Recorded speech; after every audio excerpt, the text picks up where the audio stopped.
Now numericals करने के लिए एक special point, if F1 vector mod equals to F2 vector mod, that mean दो फोर्सेस हैं और दोनों फोर्स का मैग्नीट्यूड सेम है, जिसको हमने F के इक्वल मान लिया है, and angle between them is theta, उनके बीच में कितना एंगल है, theta, then resultant force Fr vector magnitude wise equals to 2F cos theta by 2, उन दोनों फोर्सेस का रिजल्टेंट वेक्टर मैग्नीट्यूड में 2F cos थीटा बाय 2 आएगा।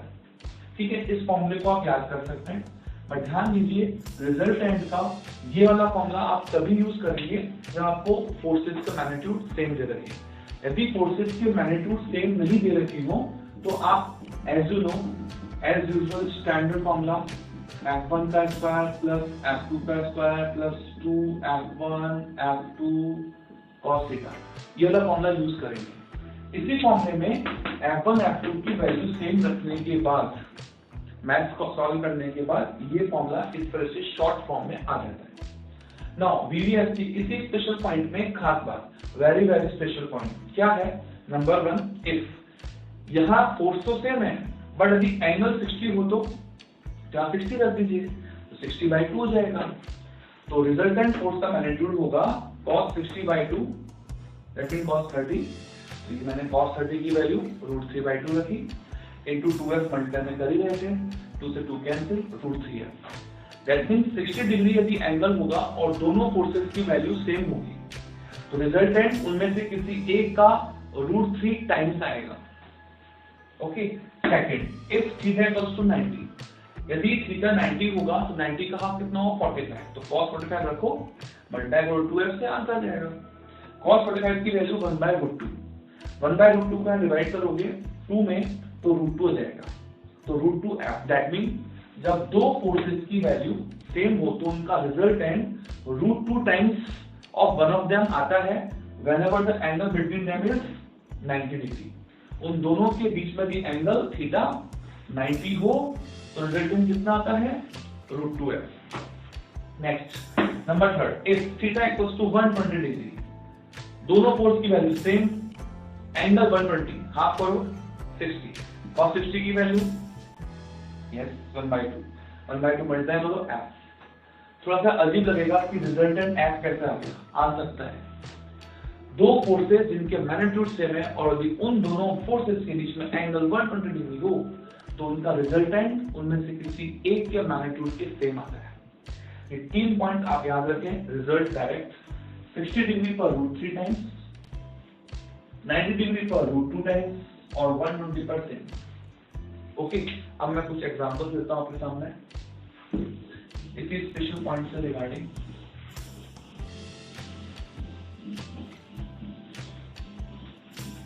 जैसे एग्जांपल नंबर 2, मैंने एक इक्विलैटरल ट्रायंगल लिया, इक्विलैटरल ट्रायंगल के तीनों वर्टिसेस पे F मास पुट किया, साइड सेम होगी, साइड मैंने A दे रखा है। ओके, आपसे बोला गया find gravitational force on one of the mass. ठीक है, ऑप्शंस मैं देता हूं आपको,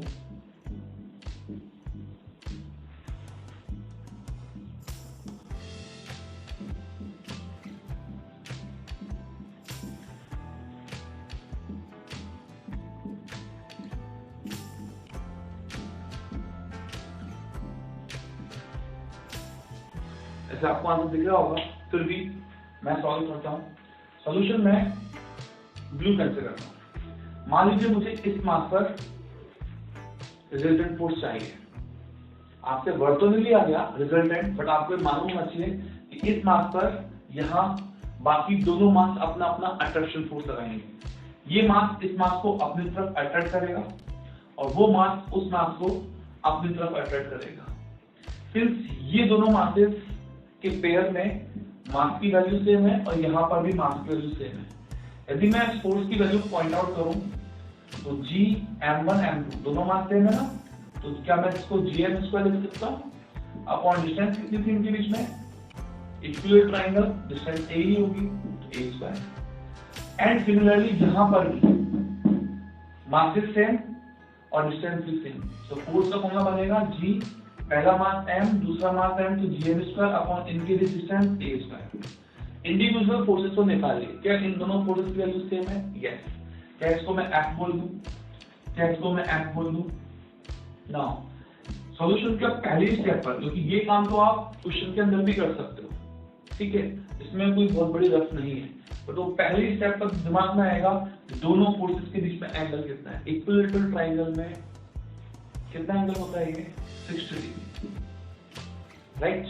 बताइए रिजल्टेंट फोर्स, अब यदि मैंने आपको याद करवाया था कि जब दोनों फोर्सेस सेम हो, उनके बीच 60 एंगल हो, तो किसी भी एक फोर्स का √3 टाइम्स आता है, तो √3 टाइम्स ऑफ F आंसर हो जाएगा। और F की वैल्यू कितनी है? gm square upon a square, तो √3 times, first option is correct, ठीक है।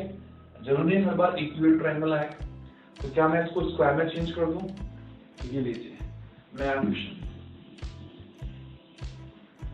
एग्जांपल नंबर 3, ठीक है।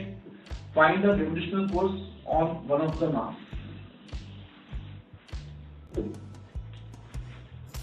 और आपको दे दिया स्क्वायर, आपको 4 मार्क्स दे दिए। अगेन मैं चारों मार्क्स सेम दे रहा हूं, साइड बी ए विल, ओके। चलो अब सॉल्यूशन करते हैं। मान लीजिए कि मैंने इस मास पर नेट फोर्स निकालने की कोशिश की। ये मास इस मास को अपनी तरफ अट्रैक्ट करेगा, ये मास इस मास को अपनी तरफ अट्रैक्ट करेगा, वो मास भी इस मास को अपनी तरफ अट्रैक्ट करेगा। बच्चे भूल जाते हैं कि तीनों फोर्स की वैल्यू सेम नहीं है। रीजन, ये फोर्स और ये फोर्स तो सेम है, रीजन क्योंकि डिस्टेंस सेम है। पर ध्यान देखिए, क्या ये डिस्टेंस और ये डिस्टेंस सेम है क्या?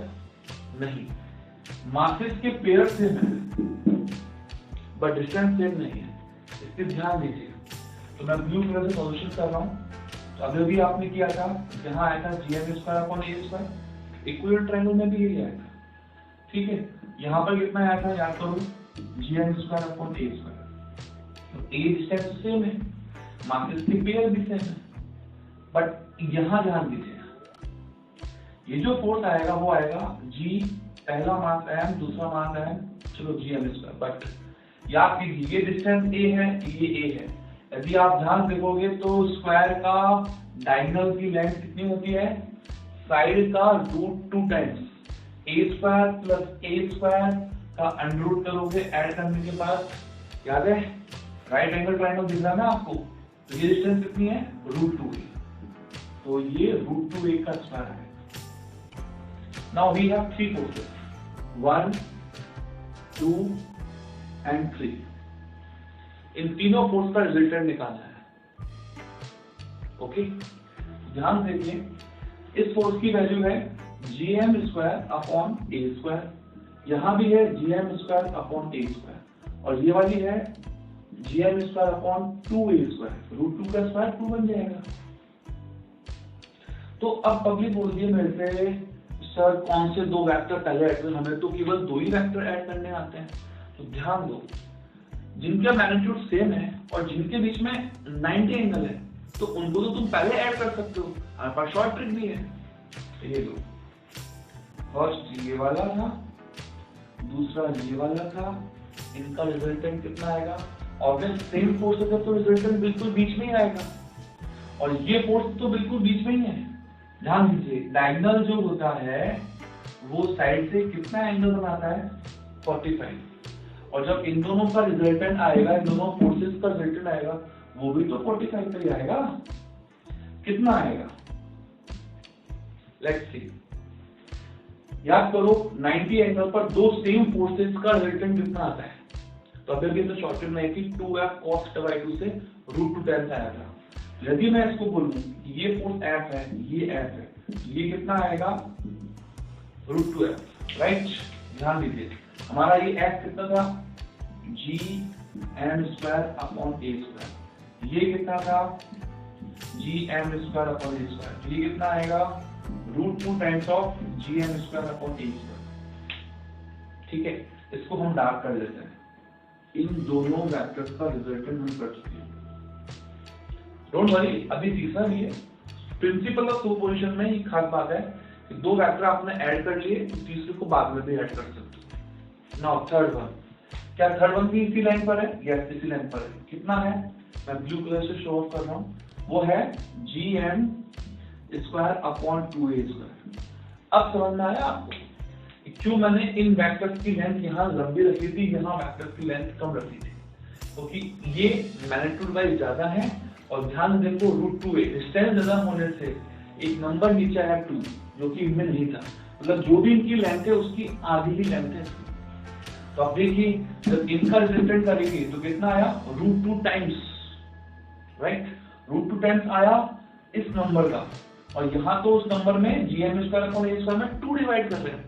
तो ये लेंथ वाइज छोटा है बट डायरेक्शन सेम है। तो दोनों ही ब्लैक और ब्लू एक ही लाइन पर है। अब बताइए दो वेक्टर सेम लाइन पर है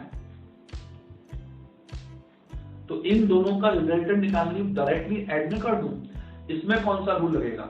वेक्टर में वेक्टर एडिशन रूल तब लगाएं जब डिफरेंट एंगल हो, एक ही लाइन पर हो, एक ही डायरेक्शन हो, डायरेक्टली उनका मैग्नीट्यूड ऐड कर दो, रिजल्टेंट आ जाएगा।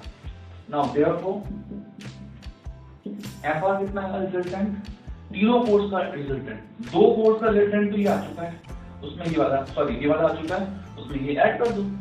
ये G M square upon 2a square में थर्ड वाले में बाकी दोनों के रिजल्टेंट को ऐड करो, कितना आएगा √2 जी M square upon a square. ये तीनों का रिजल्टेंट आ गया। अब आप जी M square upon a square को चाहो तो कॉमन ले सकते हो, ये 1/2 प्लस √2 यहाँ तक लीव कर सकते हो हम। Okay, thank you.